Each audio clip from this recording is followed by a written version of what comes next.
Okay, so this is our talk on nuclear medicine for the lungs. Now, the most common examination that's done is a VQ scan, right? And the idea there is that you have a inhaled tracer that shows you ventilation of the lungs, and then you have a perfusion tracer which shows you perfusion of the lungs, and they should be pretty much matched. Now, it's normal to have a gradient where you're perfusing a little less up top and ventilating a little less down low. And this is why, you have more airborne illnesses that favor the upper part of the lungs and more hematogenous illnesses that favor the bottom third of the lungs. So if you've got areas of normally ventilated lung and you've got multifocal wedge-shaped areas of perfusion defect, that's sort of a classic thinking for a PE, right? So here's our workhorse. It's a technetium labeled albumin. I just want to sort of show you this idea that what size is the Goldilocks size, the just right size. So this is a normal red blood cell. It's about 10 microns. And so here's our capillary bed. Now, capillary is also around 10 microns. But you want the particle to stay in the lung. So if you go any smaller than that, it's just going to zip right through, and it's not going to trap anything. You're not going to get a good picture for perfusion. But if it's too big, let's say 150 or so microns, it's going to block the arterial. And then you're basically showering little microemboli. So the perfect size is between 10 and 100. So that it's dropping right around here. Now, this is a very common gamesmanship. The tracer for perfusion should stay in the lungs, right? It's trapped. I just showed you that it should be trapped. It should not go through because it's not small enough to get through the capillary bed. So it's injected in vein. It goes into the right heart, goes into the pulmonary artery, and then it gets trapped in the capillaries. So what if you see it in the brain? What if you see tracer in the brain? Here. What does that make you think? So the only way for that to happen would be, one, if you gave particles that were small enough to get through the capillary bed, or two, there is a shunt from the right side to the left side so that it gets pumped out through the aorta into the brain. So basically, when you see tracer in the brain, that means there's a shunt. So when do you reduce the particle amount? So there are a few situations. You don't want to block more than about 0.1% of the capillaries. So anyone who has fewer capillaries, let's say children or people with one lung, you also don't want to block capillaries in the brain. So anyone who has one of those shunts, you would want to reduce the load. And lastly, anybody with pulmonary hypertension. Now, when I say reduce the particle amount, do I mean, what does that mean exactly? Does that mean that I should reduce the dose? No, that's not what that means. So you wouldn't want to reduce the dose because that reduces your ability to image the lung, So the normal dose of technetium is still given. It's just applied to less albumin particles. So it's more concentrated on the albumin. But the whole reason that you're reducing the particle size is so that you don't plug up too many capillaries. So what about this? This is sort of an Ant Mini artifact for VQ scans. This is multiple focal hotspots. So this is the perfusion. And this is a classic way of showing clumping of the MAA. And this is what happens if the tech accidentally draws blood back into the syringe prior to injection. So there's no like pathology that exists that has multifocal like hyperperfusion areas like this in the lung. This can only be clumped MAA. There's no differential.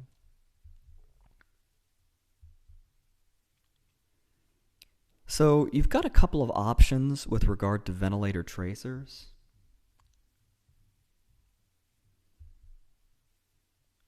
You can use either xenon 133 or you can use a technetium labeled DTPA. So the differences are xenon has a very short biologic half-life, like 30 seconds. You breathe it in, you breathe it out. The energy is low, it's like 80. And it's done in 3 phases where you do a wash-in, an equilibrium, and a wash-out. DTPA, on the other hand, is tagged with technetium, so it's got 140 as the energy. It's done with a mouth guard and a nose clamp, and you breathe them for several minutes. This allows for multiple projections, which is something that you don't get with xenon, but it causes clumping in the trachea. It's sticky. It's stickier, and I think that it makes an uglier image. So there's a very important concept in nuclear medicine in general called downscatter. And it's of particular importance when you're imaging tech with xenon. So as I mentioned before, tech and xenon have different energies. Tech is 140 and xenon is 80. So when you're doing a VQ scan, the technetium Compton scatter is going to range down from about 135 to 90. So here's your normal tech band. Here's your normal xenon. Now if we superimpose them on top of each other, you can see that the Compton scatter is going to range down scatter over top of the normal xenon. So if you inject the tech first, an image, that will turn out just fine. But when you give the xenon, they're still going to have the tech on board. So it's going to ruin the xenon imaging. So instead, what you have to do is image the xenon first, because the xenon downscatter is not going to be anywhere near the technetium, right? So you can image that first, and then you can image there, and it won't be affected. So here's the take-home point. Lower photon energy tracers have to be used first. So no matter what combination you're giving, if you're giving more than one tracer, you have to do the lower energy one first, because the one with the higher energy is going to downscatter on top of that one and affect that imaging. So I hope that makes sense. So here's another sort of sneaky situation you can see with xenon. We've got ventilation here. We're using xenon. Doesn't have multiple projections. No clumping in the trachea or the airways. And we see this right here, which is in some tracer over the right upper quadrant. So this is fatty infiltration of the liver. So why does this happen? Why does xenon end up in the liver? Well, xenon is fat soluble. So if you have a fatty liver, there's a chance that it can diffuse into the liver and be imaged.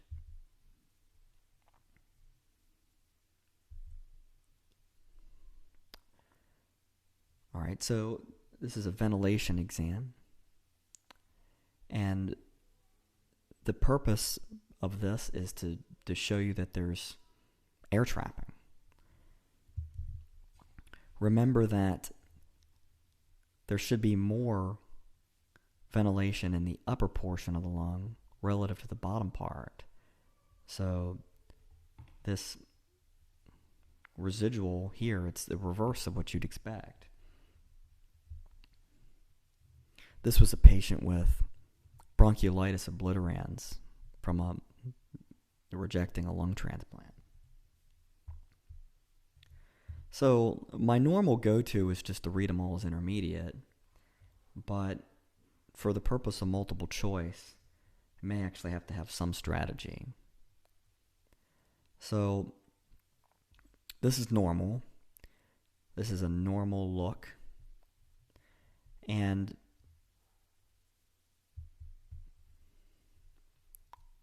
we've got several different obliques here, right? You've got RPO, LPO, RAO, LAO. And you're going to have heart shadow. It's going to create a defect here on the LPO, here on the RAO, and here on the LAO. So your heart is on the left side of the chest, sort of. So you would expect a larger cardiac photopenic area on the LAO relative to the RAO. Again, because it's on the left, you'll see a defect on the lateral. Won't see one on the right side, though. So let's practice. Let's see if we can get these. So this one's easy, right? That's a frontal, looks like a chest x-ray. And this is the opposite. This one's posterior. Got that defect here in the front. So this is going to be left lateral, right lateral. Again, here's this defect here. So this is the LPO. I know this is a true lateral because both of them are sort of superimposed. This is oblique. You can see both lungs. So LPO. RPO doesn't have a defect at all.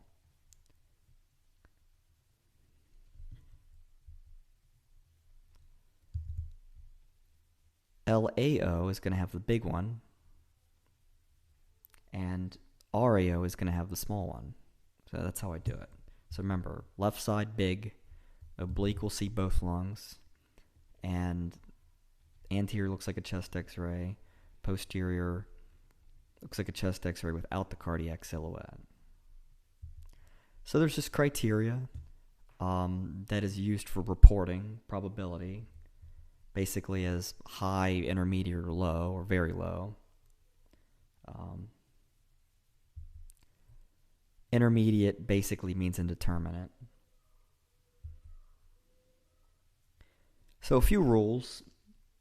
You've got to have a chest x-ray because there's a thing called a triple match. You know, you've got to be able to see, you've got to have a chest x-ray first. Defect sizes are described as a fraction of the segment. So small is like less than 25%. Moderate's is less than 75%, and more than that is large. 2 moderates is a large, and smalls you don't add up. Any number of these things, by the way, could be testable. So this would be an example of a mismatch. You've got normal ventilation with multiple areas of abnormal perfusion. This is what you would call a reverse mismatch, where you've got normal perfusion but abnormal ventilation. And this is most commonly from atelectasis, but you could also see it from a pleural effusion pneumonia, cardiomegaly, partial bronchial obstruction.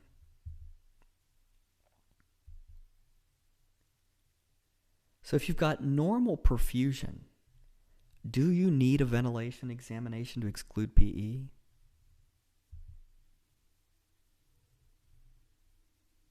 So normal perfusion basically excludes a PE, right? Because that's what you're looking for. If you don't have a perfusional defect, you don't have a PE. So if you see normal perfusion and no PE as a choice, that's the answer.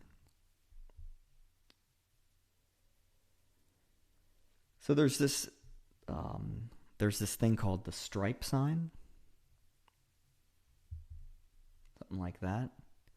And this describes a perfusional anomaly with a zone of normally preserved lung. Remember that PE is usually peripherally based, and a finding of preservation of the periphery makes PE very unlikely. Remember, PEs are like those triangle, wedge-shaped areas of perfusion defect, right? This is making that, it's like not that. Now, there's another thing called a fissure sign. Sort of looks something like that. And this is like a curvilinear perfusion defect. And as you would imagine, it typically corresponds with pleural fluid in the fissure. It's not a PE. So I mentioned before that you have to have a chest x-ray when you read one of these things, and this is one of the reasons why. A so-called triple match is a defect within the chest x-ray, on the ventilation, and on the perfusion, because a pulmonary infarct would cause an opacity potentially. Now, the trick is that it depends on where it's at. A triple match that is in the lower lobe is different than a triple match that's in the upper lobe. When they did the PIOPED study, there was a difference. And basically what it came out to be was that if it's in the lower lobe, it's considered intermediate. And if it's in the upper lobe, it's considered low. So that alone sounds testable, right? So triple match, lower lobe, intermediate, triple match, upper lobe, low. Just remember that you're going to have more blood flow to your lower lobes, right?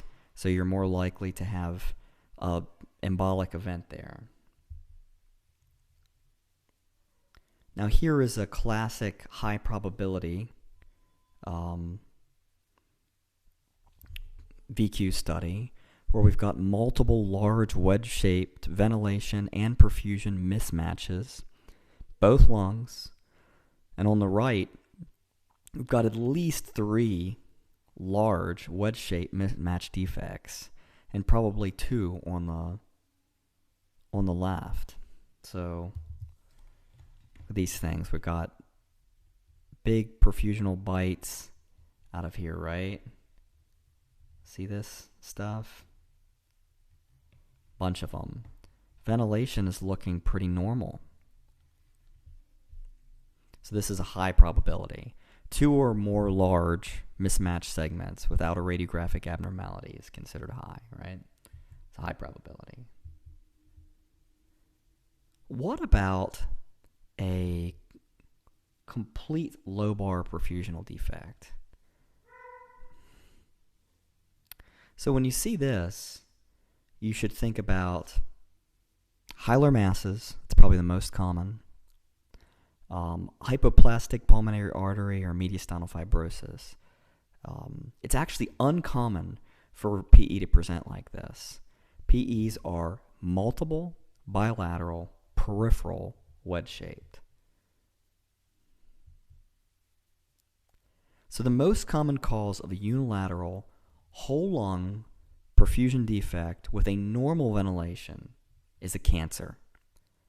So normal ventilation, whole lung perfusional defect is a cancer that's strangling that artery.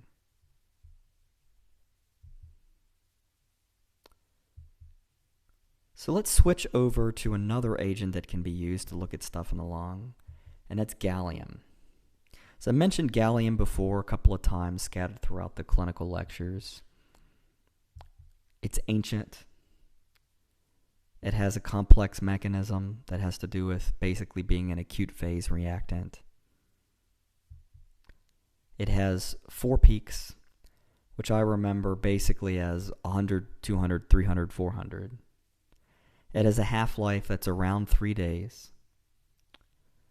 It decays by electron capture, which, if you remember, means basically don't have enough neutrons, so your proton turns into your neutron. You lack the sufficient currency to undergo beta positive decay. So you capture, you're angry now, so you capture an electron, convert into a neutron, and burp out some energy.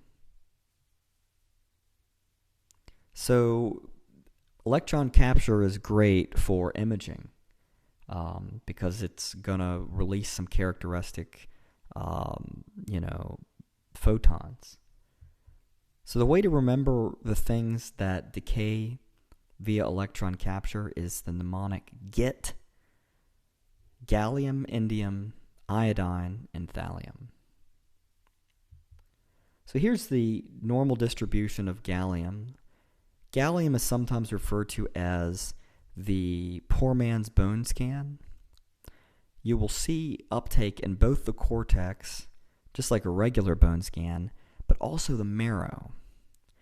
You'll see degenerative changes light up, fractures, growth plates, all that stuff is hot, just like a regular bone scan.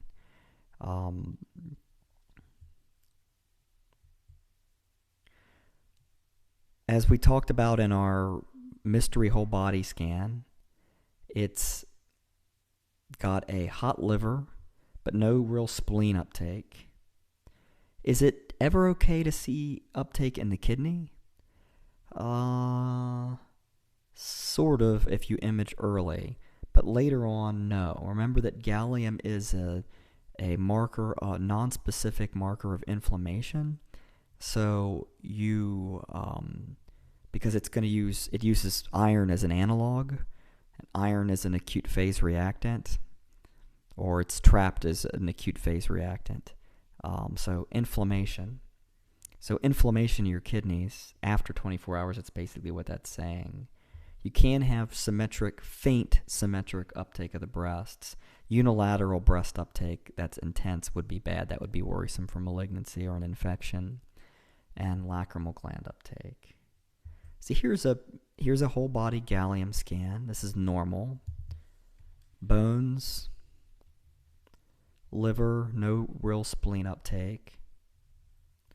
No kidneys, no lungs at 48 hours.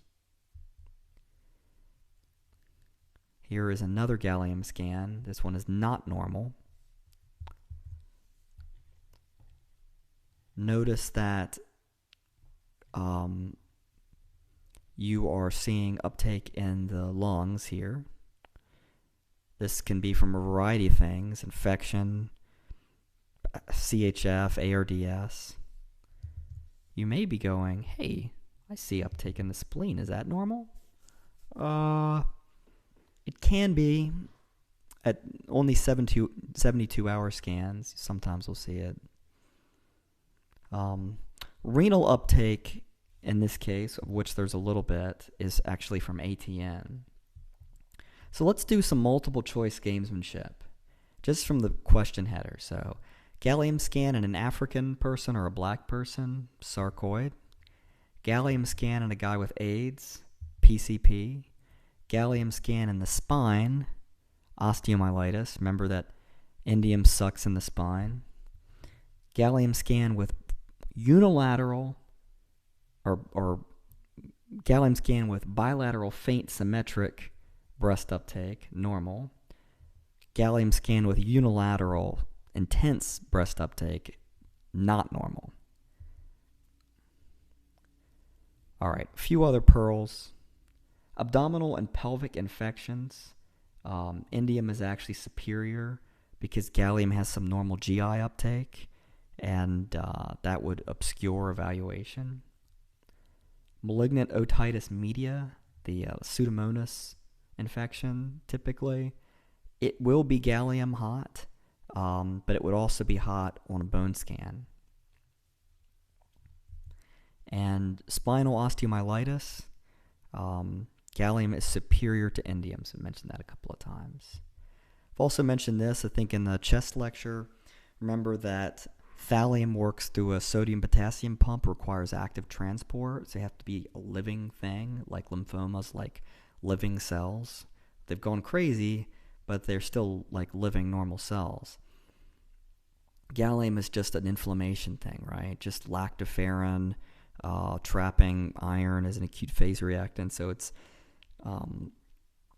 inflammation, PCP, hot, thallium, cold, because PCP doesn't have that ATP, sodium-potassium pump. And then for lymphoma, it's the other way around. Now, this is the sarcoidosis lambda sign. It's basically the nuke's equivalent to the 1, 2, 3 sign on a chest x-ray, where you've got